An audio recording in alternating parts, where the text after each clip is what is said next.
Avereno amikely sy ampasahiny zao vavaka zao. Rehefa tapitra ny vavaka, afaka zarainao amin'ny olona tianao. Raha io amin'ny anaran'i Jesosy ampianaranao vavaky n'olona mahery aho. Ampianaro tsy teny mifanohatra amin'ny teninao. Olona mahery fa tsy kanosa. Foanako ny teny tsy fahombiazana rehetra nataoko teo amin'ny fiainako. Foanako ny teny miendrika ozina naloko ny vavako izay niantso faharesena sy fahakiviana, tahotra, aia, fisalasalana. Foanako ireo teny mpahantrana sy ireo teny mamatotra amin'ny aretina. Mahery aho, matanjaka, salama, manana ny zavatra rehetra, tsy manana zava-mahory aho. Rakotro ny fitahiana sy fahombiazana ny fiainako. Laviko ny fantrana na ara-panahy na ara-nofo.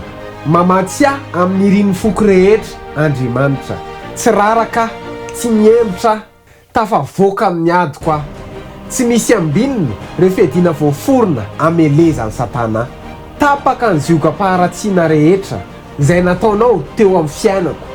Tsy manam-pahefana amiko ianao na dia kely akory ary. Miala amin'ny fiainako sy amin'ny fianakaviako ireo sakana rehetra izay napetraka ao.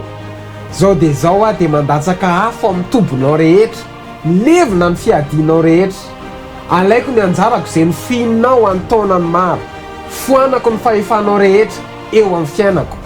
Mianjera ny manda rehetra eo amin'ny lafim-pianako, eo amin'ny fianarako, ny tokantranoko, ny asa, ny taranako, eo amin'ny fanompoko, eo amin'ny fifandraisako. Zao dia zao, potiko izany tsy manan-kely.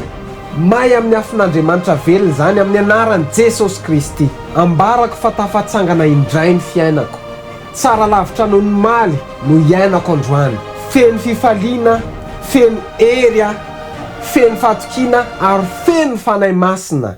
Feno fahatsarana, feno fahendrena, feno fahasoavana ary tsy laoza ny fanondram-po. Amin'ny anaran'i Jesosy Kristy avy Nazareta. Amen. Veloma tompoko.